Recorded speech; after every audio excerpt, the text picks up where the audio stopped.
Tuhan, kebaikan Tuhan kita boleh berjumpa, anugerah Tuhan kita boleh ada sampai saat ini.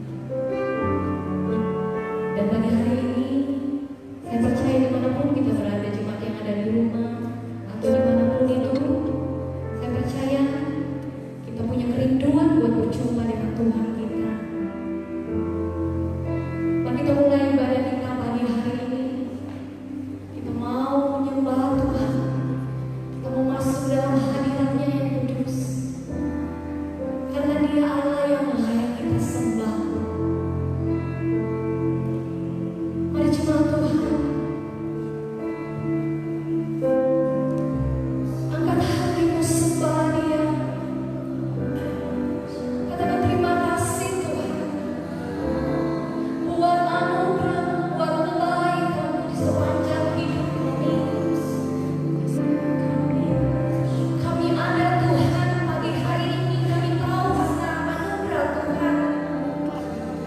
Kami ada Tuhan sampai hari ini Tuhan karena kebaikan. Karena itu Tuhan, tidak ada alasan kami untuk tidak mengucap syukur. Terima kasih Yesus. Mari jemaat Tuhan, mari angkat hatimu, apapun keadaanmu pagi hari ini. Mari undang Tuhan. Katakan kami perlu Tuhan. Terima kasih Tuhan, terima kasih. Kami mengucap syukur buat kebaikan-Mu, buat anugerah-Mu. Haleluya.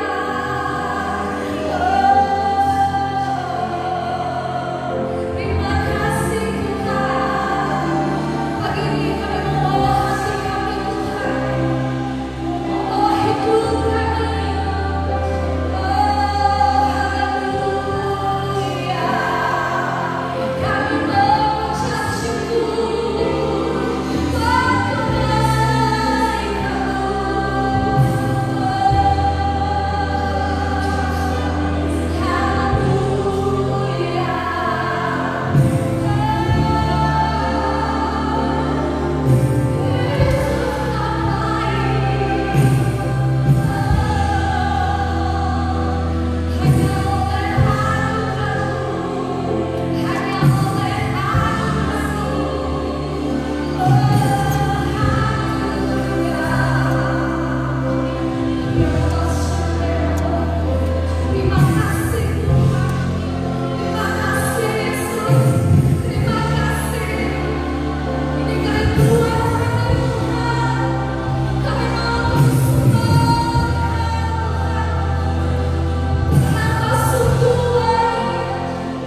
Lebih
kesucian, penyembahan. Amin.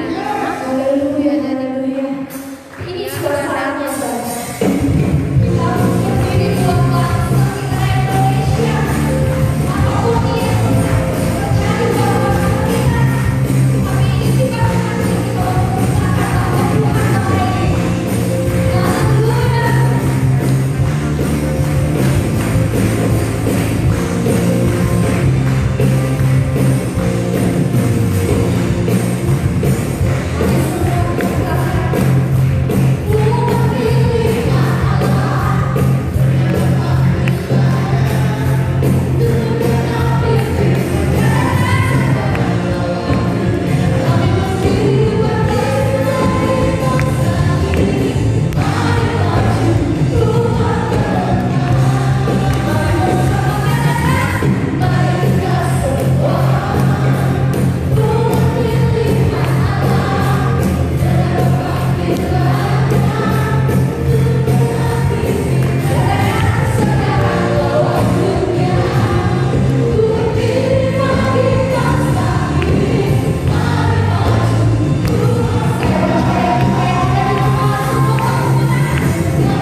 Hadirat Tuhan yang tidak akan takut akan apapun Tuhan. Karena kami tahu Tuhan, kedahsyatan Allah Tuhan tidak akan menimpa kami. Karena Engkau Allah Tuhan yang melindungi kami. Terima kasih Tuhan. Terima kasih Yesus. Ya Rabbi Syekh.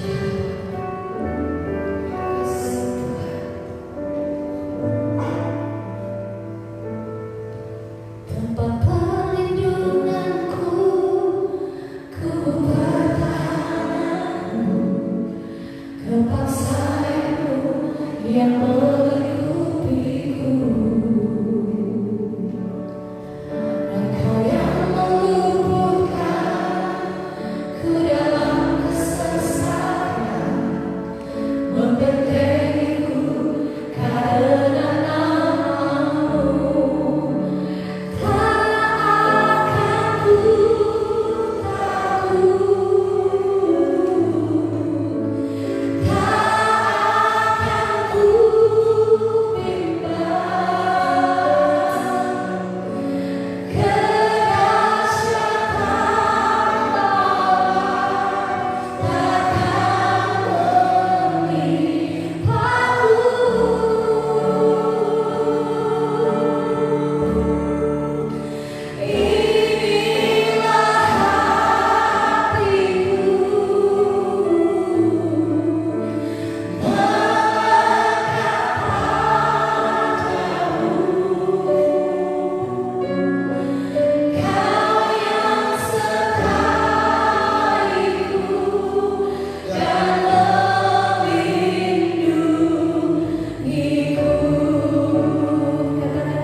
Terima kasih Tuhan Yesus, Kau selalu menjadi Bapa yang baik buat setiap kami. Dan kami percaya saat ini dimanapun kami berada, kapanpun kami melihat tayangan ini, baik yang menonton secara langsung ataupun yang melihat siaran ulangnya, kami mempercayai bahwa kuasa Roh Kudus tidak terbatas oleh ruang dan waktu, tapi Tuhan sanggup menjamah melawati setiap hati kami dimanapun kami berada. Terima kasih Tuhan Yesus, terus berbicara buat setiap kami, terus ajari kami isi hati Tuhan. Biarlah semakin hari kami semakin memiliki kerendahan hati, kelembutan hati, sehingga pribadi kami semakin diubahkan, semakin serupa dengan gambar Tuhan, semakin menyenangkan hati Tuhan. Terima kasih Tuhan, berbicara buat setiap kami, tolongi setiap kami Tuhan. Kami percaya Roh Kudus yang lembut, yang manis, yang mengambil alih seluruh pikiran, perasaan hati kami. Terima kasih Tuhan. Di dalam nama Yesus kami berdoa. Haleluya. Amin. Amin. Amin. Shalom Bapak Ibu semua yang dikasih Tuhan, dimanapun Anda berada. Selalu berdoa biar kiranya kita semua dalam keadaan yang baik dan selalu mengalami kebaikan Tuhan. Haleluya. Hari ini kita belajar firman Tuhan. Kita akan melihat beberapa cerita, kita akan melihat beberapa ayat-ayat Alkitab yang mari sama-sama kita izinkan Roh Kudus berbicara dan mengajari kita sesuatu. Ibadah offline di beberapa tempat akan mulai untuk diadakan kembali, dan saya mempercayai ini yang Tuhan taruh dalam hati saya. Kita pun harus mulai kembali mempersiapkan diri, kembali melakukan perenungan-perenungan pribadi, kembali mempersiapkan seluruh hati kita untuk menghadapi hal-hal yang baru di dalam kehidupan kita ini. Kalau yang sering bertemu dan mendengar, saya mempercayai bahwa ke depan hal-hal akan sangat berbeda, tidak akan kembali menjadi seperti yang dulu, yang biasanya terjadi ada di sekeliling kita. Ke depan hal-hal baru akan sangat banyak kita jumpai dan kita temui. Baik, maka itu kita harus kembali merenung, membangun prinsip dasar, membangun fundamental di kehidupan kita supaya kita siap. Baik, yuk kita lihat ayat kita di dalam Bilangan pasal yang ke-20 ayat yang kedua. Kita Bilangan pasal yang ke-20 ayat yang kedua. Ada sebuah cerita yang terjadi antara Musa, Harun dan bangsa Israel. Pada suatu kali ketika tidak ada air bagi umat itu, berkumpullah mereka menyerumuni Musa dan Harun, dan bertengkarlah bangsa itu dengan Musa. Katanya, sekiranya kamu mati binasa pada waktu saudara-saudara kami mati binasa di hadapan Tuhan, mengapa kamu membawa jemaah Tuhan kepada gurun ini supaya kami dan ternak kami mati di situ? Mengapa kamu memimpin kami keluar dari Mesir untuk membawa kami ke tempat celaka ini yang bukan tempat penabur, tanpa pohon ara, anggur dan delima, bahkan air minum pun tidak ada. Seperti yang kita semua ketahui bahwa bangsa Israel adalah bangsa yang sangat hobi mengeluh, bersungut, menyalahkan orang-orang lain. Nah, tapi Musa dan Harun memiliki sebuah respon yang baik. Maka pergilah Musa dan Harun dari umat itu ke pintu kemah pertemuan, lalu sujud. Kemudian tampaklah kemuliaan Tuhan kepada mereka. Tuhan berfirman kepada Musa. Mari kita ambil perhatian pada firman Tuhan kepada Musa. Ambillah tongkatmu itu, dan engkau dan Harun kakakmu harus menyuruh umat itu berkumpul.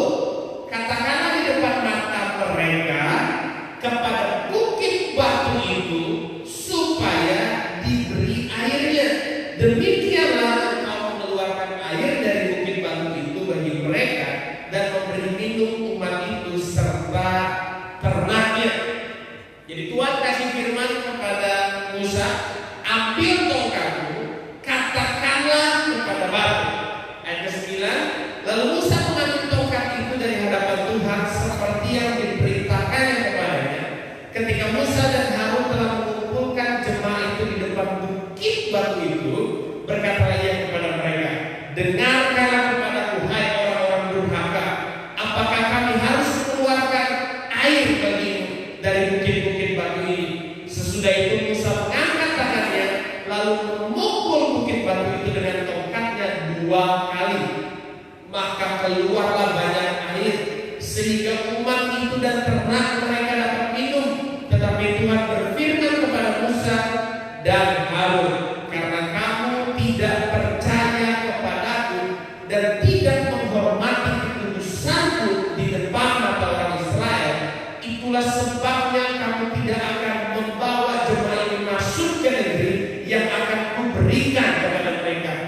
Itulah mata air Meriba, tempat orang Israel bertengkar dengan Tuhan dan ia menunjukkan kekudusannya di antara mereka. Bapak Ibu, Musa adalah pribadi yang sangat bagus, keren banget. Tapi dari cerita ini kita bisa menyadari bahwa siapapun kita, sehebat apapun kita, sebagus apapun kita, seluar biasa apapun kita dipakai Tuhan, selama kita manusia, kita harus tetap berjaga dan mawas diri. Dan mungkin kita adalah jemaat Tuhan, mungkin kita adalah orang-orang percaya. Kita juga harus mengingat ini, bahwa ketika kita look up kepada seseorang, kita memandang tinggi seseorang, kita menyukai, mengidolakan seseorang, kita harus terus menyadari dan ingat ini, bahwa sehebat apapun orang itu, selama dia adalah manusia, tetap dia rentan kepada kelemahan. Itu dia. Jadi jangan menjadi gampang kecewa hanya karena melihat seseorang lain melakukan kesalahan ataupun melakukan kegagalan. Tapi saya percaya cerita ini ditulis bukan untuk menjelekkan sebuah tokoh Alkitab yang bernama Musa, tapi Tuhan yang Roh Kudus ingin kita belajar dari kehidupan Musa. Kita belajar dari kehidupan yang dicatat di dalam Alkitab ini. Nah, Bapak Ibu, mari kita lihat satu demi satu. Saya merenungkan bahwa manusia itu bisa berhasil, bisa sukses. Salah satunya adalah 3 faktor ini. Yang pertama, karena mereka punya karunia. Yang kedua, karena mereka punya karisma. Dan yang ketiga, karena mereka punya karakter. Karunia, karisma, karakter. Ketiganya adalah hal yang penting. Kita tidak boleh tidak memiliki salah satunya. Ketiganya adalah hal yang kita perlukan. Tapi ini yang harus kita jaga di kehidupan kita. Jangan sampai ada satu atau dua yang lebih besar daripada yang lain, yang seharusnya kita harus mengetahui mana yang paling penting yang harus ada di dalam kehidupan kita. Nah, kita lihat definisinya satu persatu. Apa itu karunia? Arti kata karunia adalah pemberian hadiah dari yang lebih tinggi kedudukannya kepada yang lebih rendah kedudukannya. Jadi bicara karunia tidak ada bicara kelayakan atau kepantasan di situ. Karunia murni adalah hadiah dari yang lebih layak kepada yang kurang layak, dari yang lebih tinggi kepada yang lebih rendah. Nah, menarik waktu kejadian yang kita baca di dalam ayat Alkitab tadi, Tuhan berkata kepada Musa, ambillah tongkatmu itu. Tongkatmu itu. Saya mempercayai dari sekolah minggu, cerita ini berkali-kali diceritakan kepada kita bahwa Musa memulai pelayanannya dengan tongkat yang ada di tangan. Mari kita lihat Keluaran pasal yang keempat ayat yang pertama. Lalu sahut Musa, bagaimana jika mereka tidak percaya kepadaku dan tidak mendengarkan kepadaku, melainkan berkata, Tuhan tidak menampakkan diri kepadaku. Pada waktu Musa dipanggil Tuhan, diberikan perintah sama Tuhan, maka Musa meminta sebuah pegangan. Tuhan, kalau bangsa ini tidak percaya bagaimana? Lalu ayat kedua dikatakan, Tuhan berfirman kepadanya, apakah yang ada di tanganmu itu? Jawab Musa, tongkat. Firman Tuhan, lemparkanlah itu ke tanah. Dan ketika dilemparkannya ke tanah, maka tongkat itu menjadi ular sehingga Musa lari meninggalkannya. Dan kemudian cerita berikutnya, ular itu dipegang ekornya dan berbalik menjadi tongkat. Dan sepanjang pelayanannya Musa, tongkat menjadi sebuah alat, sebuah senjata, sebuah tanda untuk melakukan banyak perkara dan mujizat. Pada waktu Musa berhadapan dengan Firaun, tongkat itu dipakai berkali-kali untuk membuat air menjadi darah, untuk mendatangkan bahkan membelah lautan. Musa mengangkat tongkat itu. Tongkat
dia hebat, memandang dia luar biasa, memandang dia, wow, orang ini diurapi sekali, orang ini dipakai Tuhan sekali, orang ini dahsyat luar biasa sekali.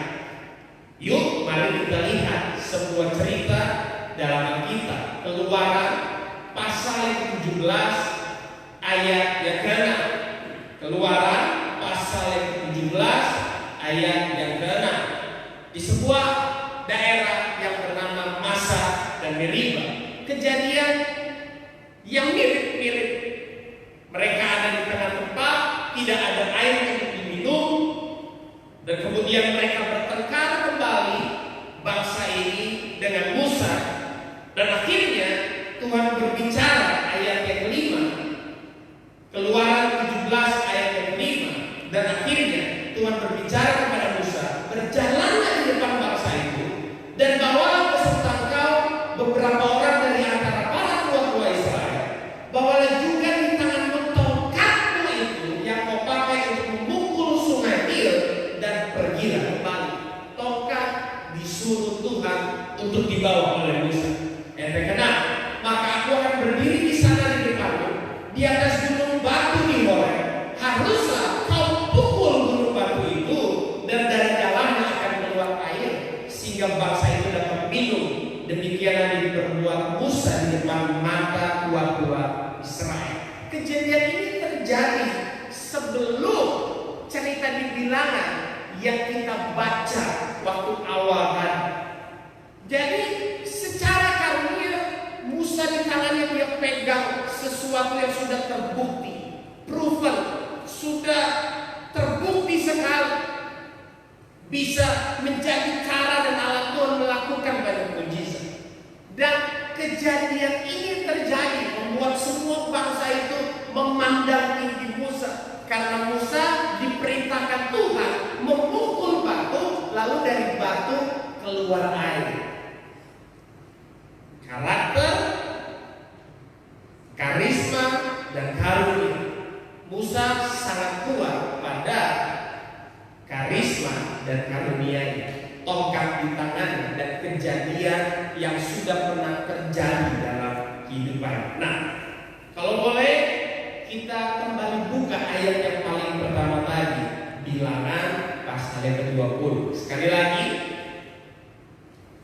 merenungkan ini bukan berbicara Musa tidak punya karakter, tapi mungkin ini setitik kecil kelalaian yang dilakukan Musa karena banyak faktor yang terjadi. Tapi ini harus menjadi sebuah pelajaran yang besar dan luar biasa buat setiap kita, bahwa ketika Tuhan berbicara kepada Musa di ayat yang ke-8, ambillah tongkatmu itu, engkau dan Harun. Tapi ada sebuah perbedaan kecil antara situasi ini dengan situasi yang terdahulu. Di dalam situasi ini Tuhan berbicara, katakanlah di depan mata mereka kepada bukit batu ini. Tapi waktu di Keluaran, waktu di Masa dan Meriba, memang perintah Tuhan adalah pukullah batu ini. Jadi dalam kejadian ini Tuhan tidak memberi perintah kepada Musa untuk memukul batu ini, tapi kejadiannya mirip. Nah, inilah yang harus kita waspadai.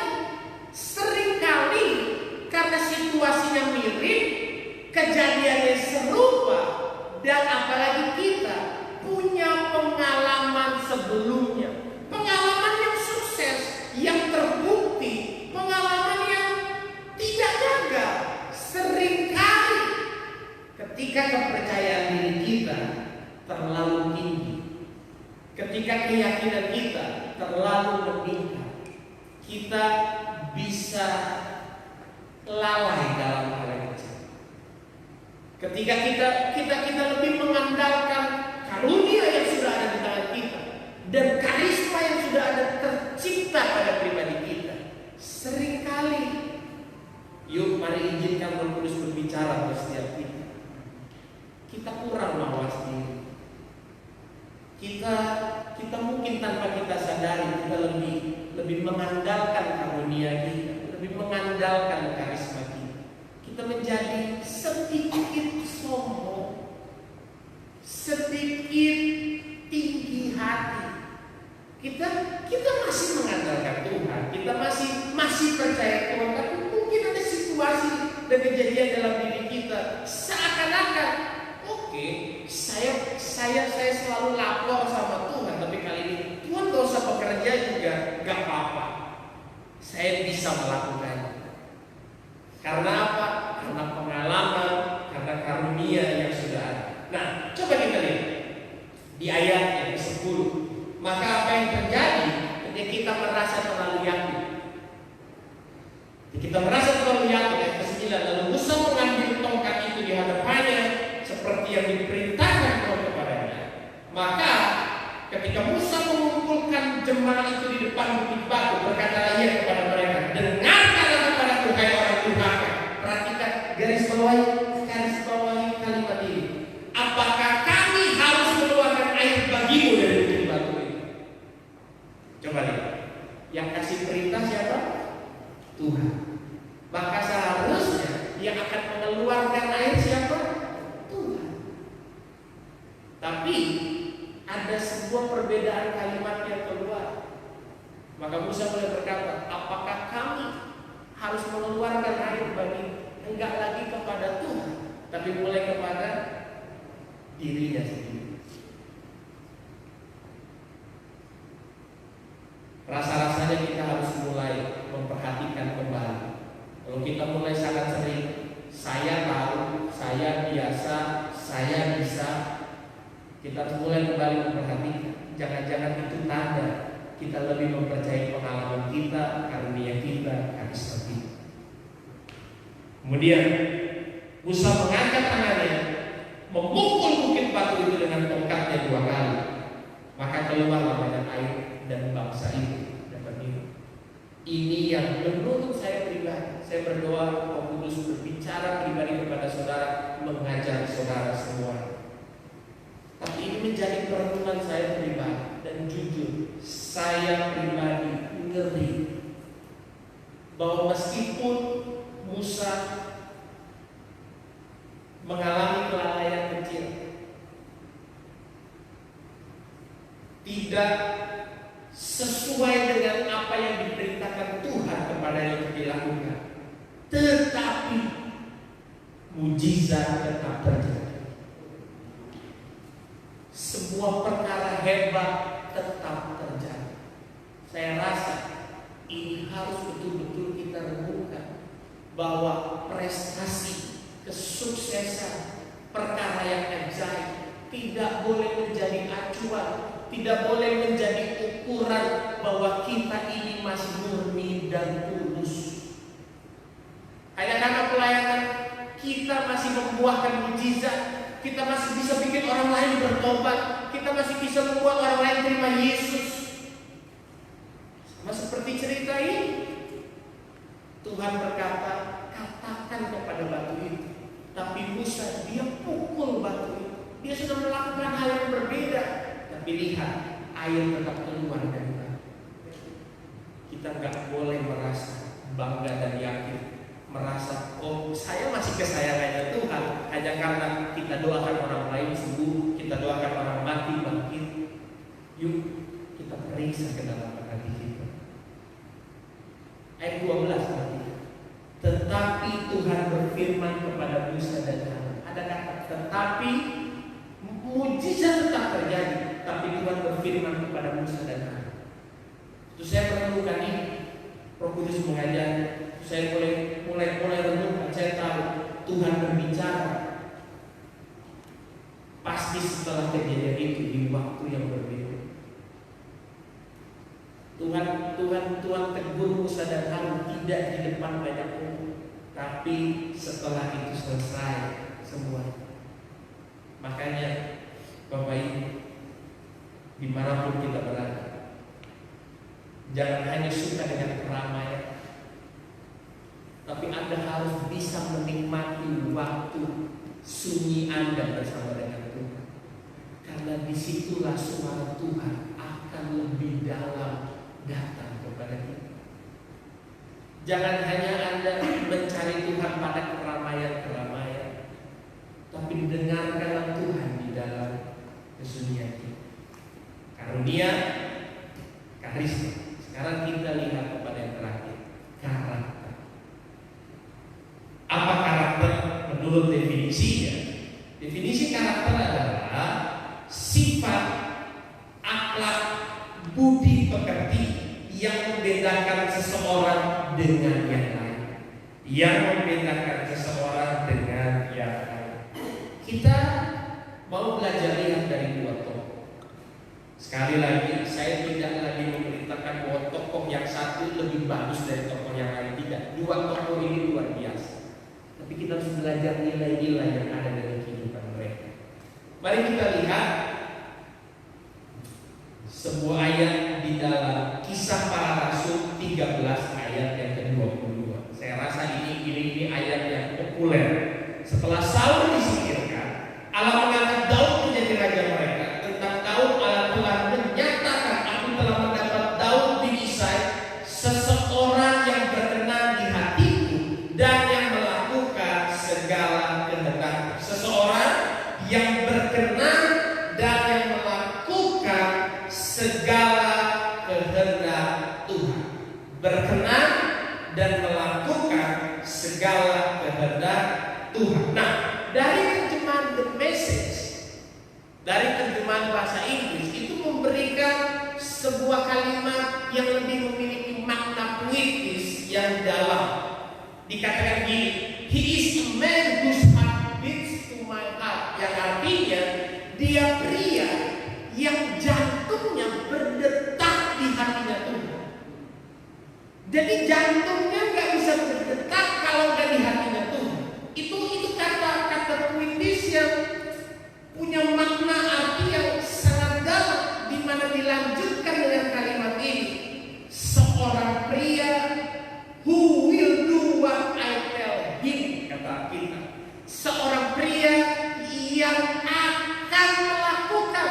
Dia tidak lagi berpikir untuk melakukannya, menimbang-nimbang untuk melakukannya, tapi dia berkata, akan melakukan apa yang aku perintahkan kepadanya. Maka itu kedekatan seseorang kepada Tuhan. Biarlah kiranya kita menangkap semua ini daripada Tuhan.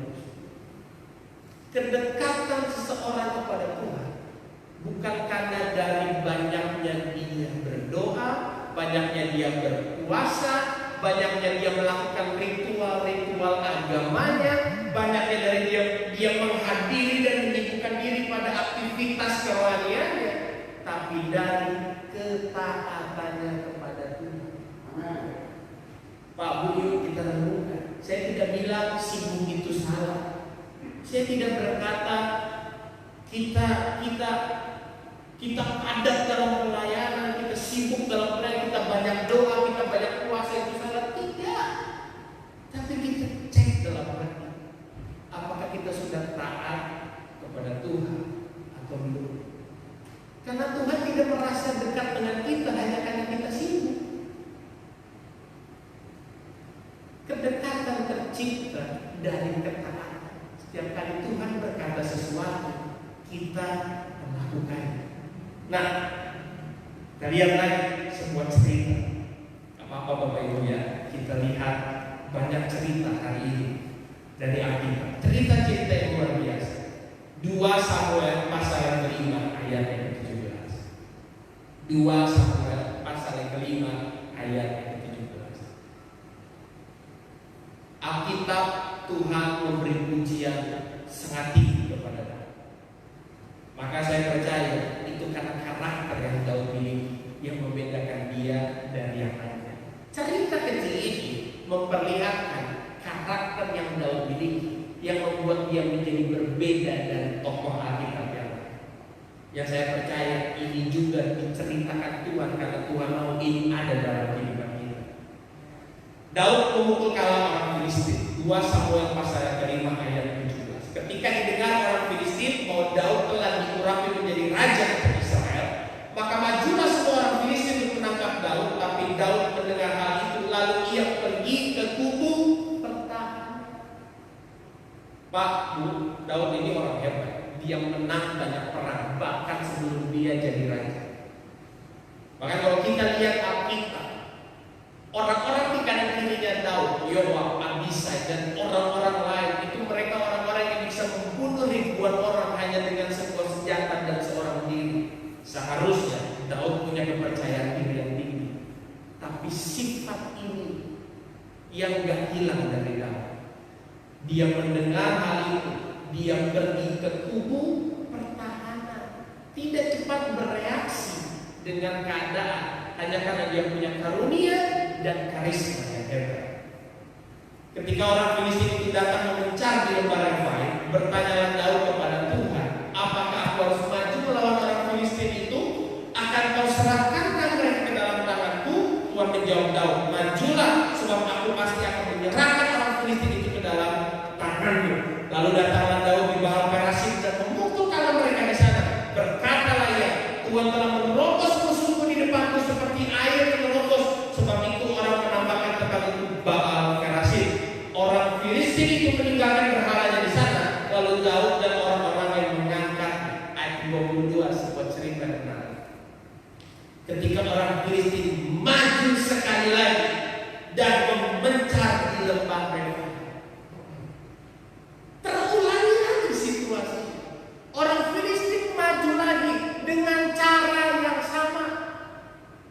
Enggak pakai strategi yang berbeda, tidak pakai trik yang berbeda, dengan cara yang sama. Katanya keledai gak jatuh 2 kali di tempat yang sama. Tapi ini orang Filistin mengulangi cara yang sama. Kok ada sebersit dalam hati saya? Ini terjadi karena juga Tuhan ingin melihat karakternya Daud. Dan yang luar biasa, ketika situasinya terjadi sama, keadaannya terjadi sama, ayat 23, maka kembali bertanyalah Daud kepada Tuhan. Bertanyalah kembali Daud kepada Tuhan. Daud dengan semua kehebatan karunia, dengan semua karisma, pengalaman yang telah terjadi pada dia, bahkan baru saja terjadi, perhatikan, baru saja terjadi, dan ini dia mau ulangi lagi. Daud tidak merasa seperti, oh kali ini tuh pasti bisa. Tidak. Daud tetap punya karakter, sikap hati yang membedakan dia. Dia kembali tanya lagi, Tuhan, kali ini maju atau tidak? Dan bukan cuma nanya, kadang-kadang kita juga suka nanya sama Tuhan. Tapi ketika jawaban Tuhan tidak seperti yang kita mau, kita suka kata. Karena jawaban Tuhan berikutnya adalah begini, jangan maju, tapi buatlah gerakan melingkar sehingga engkau dapat menyerang mereka dari jurusan pohon-pohon kertas. Waktu pertama Tuhan bilang maju, kali kedua Tuhan bilang jangan maju. Daud tidak berkata, Tuhan yang kemarin maju jadi, kenapa yang kali ini harus berbeda? Nah, dia tak. Meskipun ceritanya gak masuk akal, apa bedanya Tuhan? Apa persoalannya? Biasanya begini, kali ini kenapa beda? Makanya saya mempercayai begini. Kedepanan keberhasilan kita bukanlah ditentukan daripada hebat, kuat, atau seberapa persiapan kita, tapi ketaatan kita. Karena ini yang luar biasa. Bila kau mendengar bunyi deram langkah di puncak-puncak pohon kau ikut, ayat ke-24, maka haruslah kau bertindak cepat, sebab pada waktu itu. Ini yang keren. Yang pertama, Daud yang maju berperang. Tapi yang kedua, ketika Daud punya karakter, Daud punya ketaatan, dikatakan Tuhan telah keluar berperang di depanmu untuk memukul kalah orang Filistin. Tuhan sendiri yang bertindak, bukan Daud lagi, tapi Tuhan. Kalau kita flashback kepada cerita Musa, pertama kali Musa memukul batu keluar air, Tapi yang kedua kali dikata Musa selip kata dan berkata, haruskah aku mengeluarkan kata? Tapi cerita Daud cerita yang berbeda. Kejadian pertama sama seperti Musa, Daud yang maju berperang. Tapi cerita yang kedua, Alkitab berkata, akhirnya Tuhan yang berperang dan bilang, Daud hanya tinggal menyelesaikan sedikit saja. Karakter inilah yang akan membedakan seseorang dari orang yang lain. Dan saya berdoa biarlah kiranya kita semua memiliki karakter seperti ini, yang punya hati selalu ingin bertanya, selalu ingin kembali, tidak mengandalkan karunia karisma kita, tapi kita menjadi orang yang kuat dalam karakter. Menariknya begini Bapak Ibu, karunia dan karisma akan semakin membawa Anda naik, membuat Anda semakin lebih terlihat lebih unggul dari yang lain, terlihat lebih hebat dari yang lain. Anda dengan karunia dan karisma, Anda akan menjadi orang nomor satu, Anda akan terkenal populer. Tapi menariknya begini, karakter itu akan semakin menarik Anda turun, bukan naik. Makanya perjuangan karakter ini menjadi perjuangan kerendahan hati. Ketika karisma dan karunia mengangkat Anda kuat naik, karakter akan semakin menarik Anda turun sehingga membuat Anda bisa berkata, biarlah Tuhan makin besar, aku makin kecil. Biarlah Tuhan menjadi yang paling segala-galanya dan aku bukan apa-apanya. Biarlah Tuhan makin tinggi dan aku makin rendah. Orang yang punya karakter tidak akan pernah tenggelam dalam karunia dan karisma. Dia akan tetap menjadi orang yang tidak ada apa-apa. Efesus pasal ke-5 ayat yang ke-17.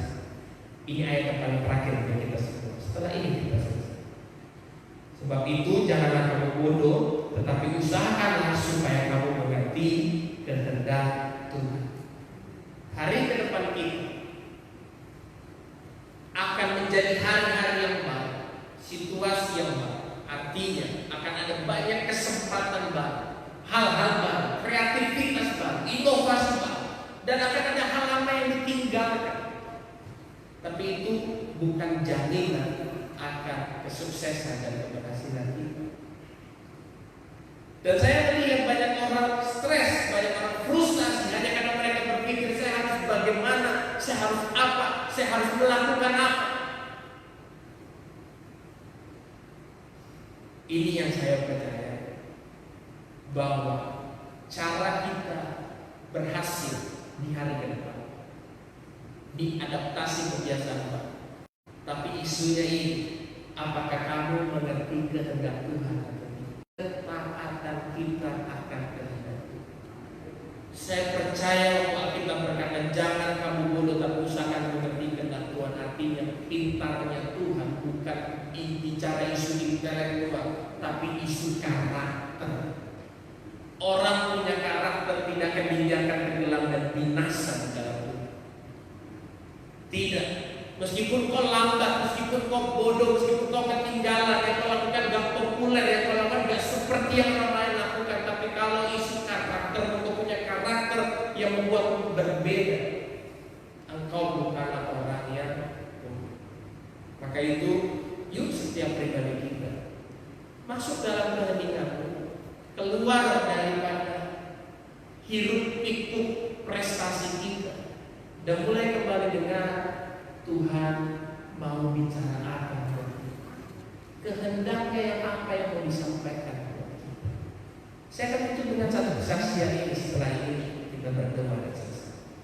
Dalam masa PSBB tidak banyak kegiatan, banyak anak yang WFH, kerja di rumah, libur dan lain-lain. Maka di rumah kami jadi banyak kegiatan. Salah satunya adalah mereka main bulu tangkis di halaman rumah.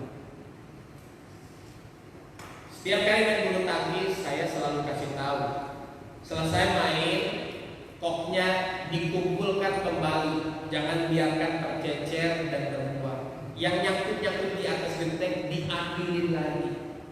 Semua anak-anak di rumah, siap. Sampai akhirnya kelamaan menjadi Dan kita tidak tahu seketika waktu hujan besar sekali. Tanpa disangka-sangka itu rumah banjir, bocor di mana-mana, plafon rusak, jebol sampai masuk ke kamar semuanya, banjir besar dalam rumah.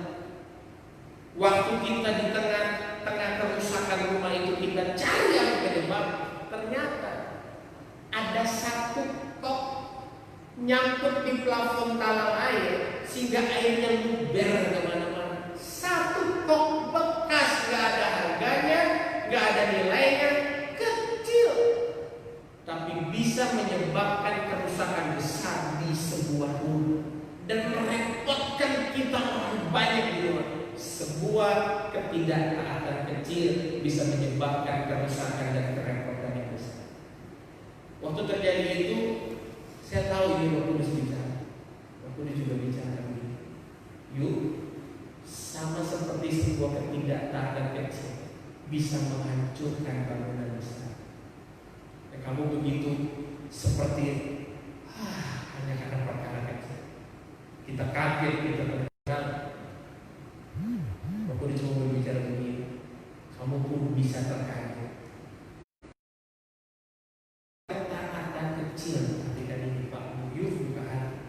Sebuah ketaatan kecil Anda akan bisa dibikin terkaget, tercengang, karena ternyata sebuah ketaatan kecil yang mungkin tidak populer bisa membangun sesuatu yang besar, bisa mendampakkan sesuatu yang luar biasa, bisa menghasilkan sesuatu yang besar yang kita tidak akan merasa. Yaitu carilah Tuhan dan kehendak dan taatilah. Amin. Buat firman Tuhan. Mari kita berdoa. Terima kasih Tuhan Yesus. Kami sangat terbatas, hamba-Mu sangat terbatas, tapi hamba percaya Roh Kudus tidak terbatas. Biar semua yang terbatas ini kami kembalikan kepada Tuhan. Dan kayak mohon Tuhan karuniakan hati-Mu kepada kami. Tunjukkan Tuhan hati-Mu kepada kami. Biarlah kami semua yang mendengar ini dimanapun kami berada, hari ini Tuhan kami berdoa, bicara buat kami pribadi. Ampuni kami kalau kami mulai lalai, mulai sangat menikmati karunia yang Tuhan kasih, karisma yang ada, mulai tenggelam dalam itu, sehingga buat kami tidak lagi bisa memperhatikan karakter kami yang paling dasar itu. Hari ini kami minta bicara buat kami dan kami mau taat. Hari ini kami minta kembali bicara buat kami. Dan kami janji Tuhan, kami mau nurut. Roh Kudus, kami janji, kami mau nurut. Meskipun untuk nurut itu kami harus melakukan hal yang tidak populer. Mungkin kami harus melepaskan beberapa hal, kami harus meninggalkan beberapa hal. Tapi Tuhan, kami mau nurut. Bukan supaya kami sukses nanti, bukan supaya kami berhasil nanti, bukan supaya kami bisa menerima berkat Tuhan, tapi karena kami mengasihi Tuhan.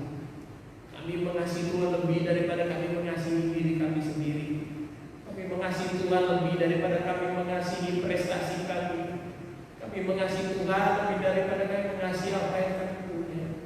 Kami mau Tuhan, biarlah Tuhan Roh Kudus bahwa kami mengasihi Tuhan lebih dari yang lain, dan kami bersedia melakukan. Biarlah itu menjadi karakter yang kuat di dalam kami. Terima kasih Tuhan, berkati umat-Mu dimanapun mereka berada. Kekuatan, penyediaan, Tuhan cukupkan segala yang diperlukan dalam segala kesulitan dan tantangan. Pertolongan Tuhan selalu sempurna datang kepada kami. Dalam nama Yesus kami berdoa. Haleluya. Amin. Haleluya. Jemaat membawa kabar baik di mana kita beribadah bersama dengan keluarga, suami istri, anak-anak di rumah. Maka saya percaya kasih dan kuasa yang dalam mesbah keluarga, ibadah di rumah akan terus berlimpah-limpah. Puji Tuhan, hari ini karena firman Tuhan akan kita memiliki karunia, karakter, dan karisma dan panggilan banyak talenta yang Tuhan percaya untuk kita pakai masing-masing menjadi umat yang layak di hadapan Tuhan. Saat ini kita boleh mengakhiri baginda kita, sampaikan kesempatan saudara untuk mempersiapkan persembahan yang ingin menabur dengan satu-satu sama saudara. Simpan baik-baik, doakan sungguh-sungguh ketika tiba waktunya kita bisa beribadah bersama-sama di rumah Tuhan. Kita akan tabur dengan sukacita. Ya, lalu kita terima doa berkat dengan rasa syukur Tuhan, saat undang jemaat Tuhan, suami istri anak-anak berdiri bersama-sama. Kita siapkan persembahan kita dengan doa berkat. Kami mengucap syukur Bapa surga lewat online, lewat streaming di rumah tangga kami masing-masing, suami, istri, orang tua, anak bersama-sama.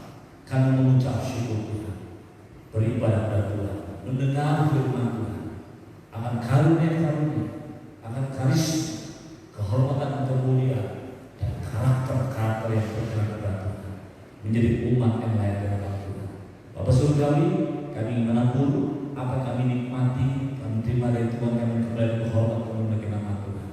Dan Tuhan, jemaat di mana mereka ada, bahkan yang ada di rumah dengan mesbah keluarganya, biarlah berkat Tuhan melimpah atas kami.